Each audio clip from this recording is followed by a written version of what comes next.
Hello everyone, welcome back to Excel Essentials Module 6. Today we will learn about conditional formatting. In the very first video, we had discussed about all the options which are listed here on the Home tab except for conditional formatting in detail. So we'll be learning all the features which are listed here. Trust me, this is one of the most underrated option in Excel. So let's dive in towards our data set for today. Yes, this is our sweet and simple data set for today. Before that, let me tell you what is conditional formatting. Now, conditional formatting means formatting the cells automatically based on the rules or conditions. So instead of manually highlighting the values based on our conditions, Excel does this for us. Now first, highlight cell rules. Now this will highlight the cells based on whatever condition we give. For example, if I want to know that which sales are greater than 40,000. Okay. So I get the highlighted cells. So the highlighted cells are greater than 40,000. Similarly, if I want to know which is the sale less than 25,000. Okay. No, first we have to clear rules. So we'll just clear rules from the selected sheet and then less than 35,000. Okay. Now if you see, only one cell is less than 35,000. So this was very simple, greater than and less than rule. See, in corporates, there is so much of data that suddenly if your manager asks you that who are the person less than or below, greater than the threshold, it is easy for you to give them the information if you know the conditional formatting. See, these are used to perform low performing areas, low performing employees, high performing employees. These are the real job use cases of this. Next, suppose if your manager asks you that who are the top 10, not 10, who are the top 3 performers of this department. So you just go to top bottom rules, top 10 items. I'll just give top 3 because I want top 3. Okay, and I get the top 3 people highlighted. This is how you give the data fast. You keep the data handy when you are in corporates. So this was about top 10 items. Similarly, if your manager asks you that who are the people who are, low performing employees. So you give them bottom 10 items. So bottom 3. Okay. Again, before that, you have to clear all the rules and then go to bottom 10, bottom 3 people. Okay. And see, I have the 3 low performing employees. So this was also very simple and easy. This was about the top bottom rules and highlight cell rules. I hope this is clear. Next, let us move towards the duplicates. Now, how will you identify the duplicates here? Select the dataset, go to conditional formatting, highlight cell rules and then duplicate values. So duplicate values are automatically highlighted. Of course, we have to use it only in the employee column because department will always be duplicated. But I hope you understood how to use duplicate feature. We'll just clear the rule again. So duplicate data is very common in real data sets. So this is how Excel can help us. Within seconds, duplicates become visible.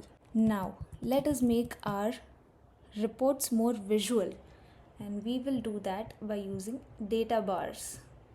Now select the data set, go to data bars, and if you just click this, you see a bar is created for each line item and it is based on the amount. See, 35,000, it has a smaller bar. 95,000 has a comparatively greater bar. So they act like mini charts inside the cells. Higher the value, longer the bar.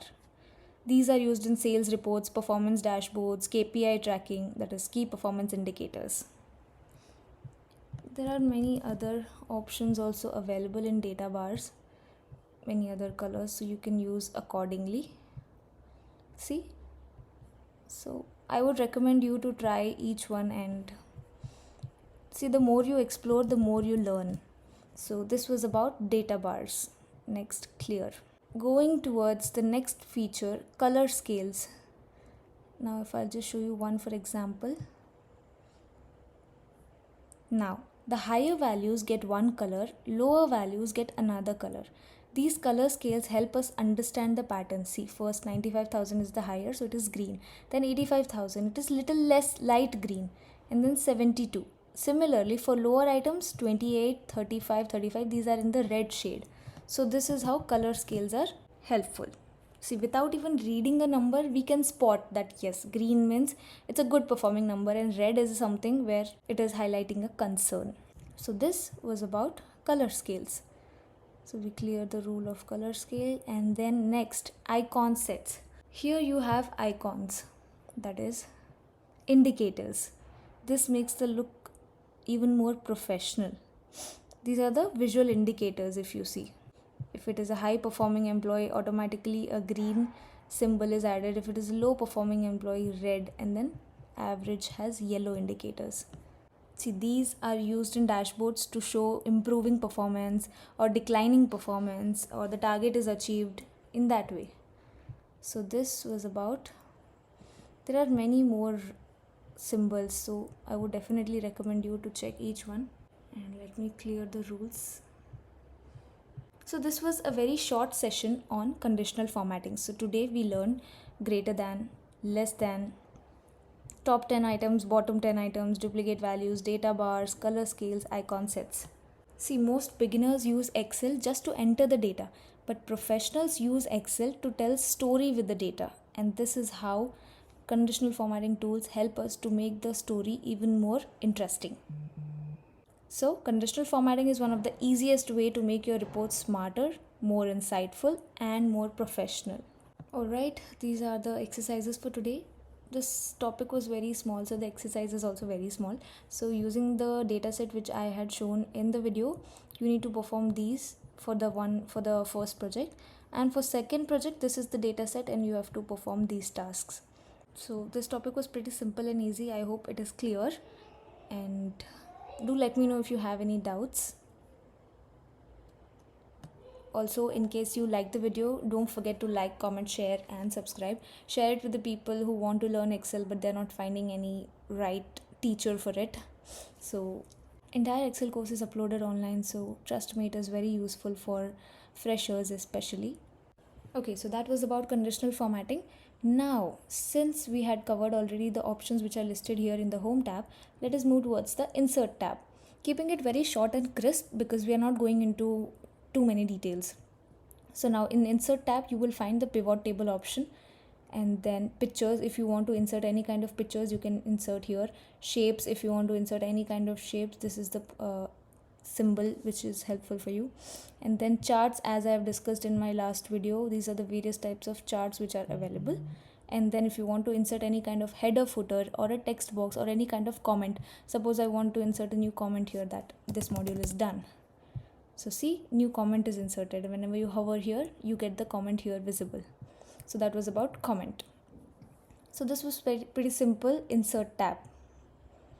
Page layout, this has all the details regarding the page borders and everything pertaining to the A4 size or any kind of paper.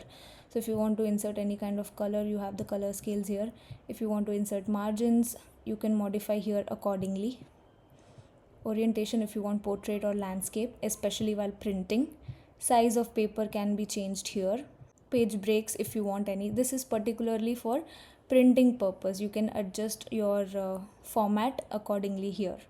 So that was about page layout. So I'll keep the video short here, and I hope this was helpful. Do let me know which topics you want me to cover next, and I'll definitely add them in my to-do list. See you all in the next episode, which will most probably be about macros or Power BI integration. Let's see which one I finalize upon. Thank you for watching.